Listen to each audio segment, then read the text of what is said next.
But we begin tonight with a tale of two speeches, both from the same man, both from President Obama. One speech that could have been billed as a ballad to the Constitution, a proclamation of American values, a repudiation of the lawless behavior of the last presidential administration, and another speech announcing a radical new claim of presidential power that is not afforded by the Constitution and that has never been attempted in American history, even by George W. Bush and Dick Cheney. Remarkably, President Obama today made both of those speeches simultaneously. Standing inside the National Archives in front of the actual original Constitution, President Obama delivered a blistering critique of the Bush administration, in which he called their actions and their legacy literally a mess. Our government made a series of hasty decisions. Poorly planned, haphazard approach. Too often, we set those principles aside as luxuries that we could no longer afford. Our government made decisions based on fear rather than foresight. The decisions that were made over the last 8 years established an ad hoc legal approach for fighting terrorism that was neither effective nor sustainable. An ad hoc legal approach for fighting terrorism that was neither effective nor sustainable. Ouch. Then, moments later, he announced his own ad hoc legal approach for fighting terrorism. President Obama today proposed something new, something called prolonged detention. Doesn't sound that bad, right? Prolonged detention. Did you ever see the movie Minority Report?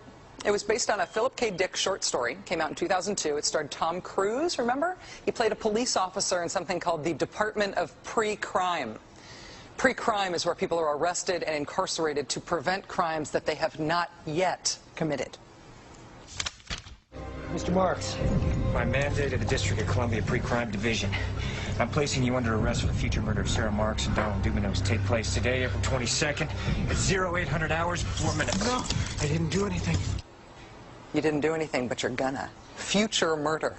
Creepy, right? Putting somebody in jail not for what they've done, but for what you're very sure they're going to do? There may be a number of people who cannot be prosecuted for past crimes. In some cases because evidence may be tainted, but who nonetheless pose a threat to the security of the United States. We're not prosecuting them for past crimes, but we need to keep them in prison because of our expectation of their future crimes. Al-Qaeda terrorists and their affiliates are at war with the United States, and those that we capture, like other prisoners of war, must be prevented from attacking us again. Prevented. We will incarcerate people preventively. Preventive incarceration. Indefinite detention without trial. That's what this is. That's what President Obama proposed today, if you strip away the euphemisms. One civil liberties advocate told the New York Times today, quote, "We've known this was on the horizon for many years, but we were able to hold it off with George Bush. The idea that we might find ourselves fighting with the Obama administration over these powers is really stunning." And it is stunning, particularly to hear President Obama claim the power to keep people in prison indefinitely with no charges against them, no conviction, no sentence, just imprisonment. It's particularly stunning to hear him make that claim in the middle of a speech that was all about the rule of law.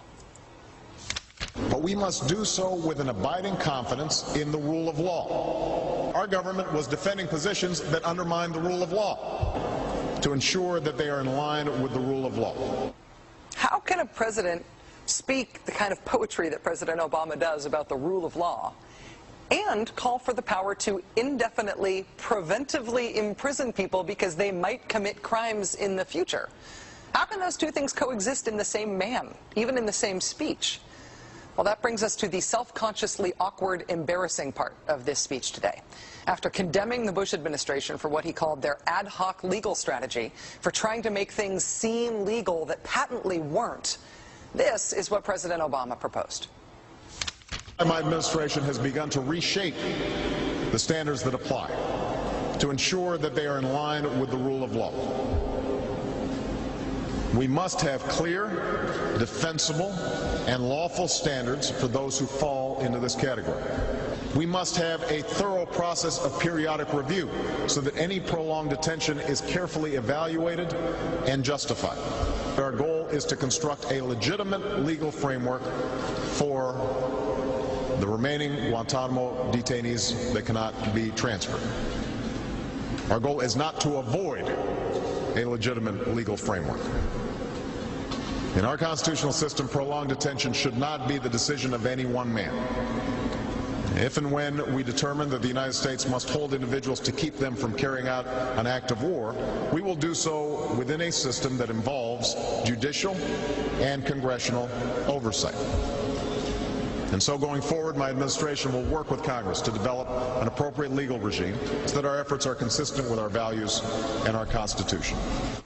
You'll construct a legal regime to make indefinite detention legal. You will, what does he say? Develop an appropriate legal regime.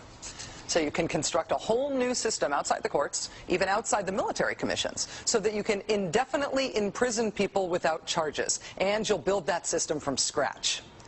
What's that somebody said about ad hoc legal strategies? Just for context here, in the United Kingdom, where there isn't even a Bill of Rights, there's been a major debate about whether people can be held in preventive detention. Former British Prime Minister Tony Blair wanted 3 months to be the outer limit for how long anyone could be held. There was a big political fight about it. Parliament ended up limiting that power to 28 days. 28 days is still the longest period of preventive detention that's allowed under law in any comparable democracy anywhere in the world. How long would President Obama's proposed preventive indefinite detention last? Well, he's not saying yet, but here's how he defines the threat that he says makes indefinite detention necessary. Right now, in distant training camps and in crowded cities, there are people plotting to take American lives. That will be the case a year from now, 5 years from now, and in all probability 10 years from now. 10 years from now. So you could get arrested today and locked up without a trial, without being convicted, without being sentenced for, say, 10 years until the threat of your future criminal behavior passes. Prolonged detention, he's calling it. This was a beautiful speech from President Obama today with patriotic, moving, even poetic language about the rule of law and the Constitution, and one of the most radical proposals for defying the Constitution that we have ever heard made to the American people.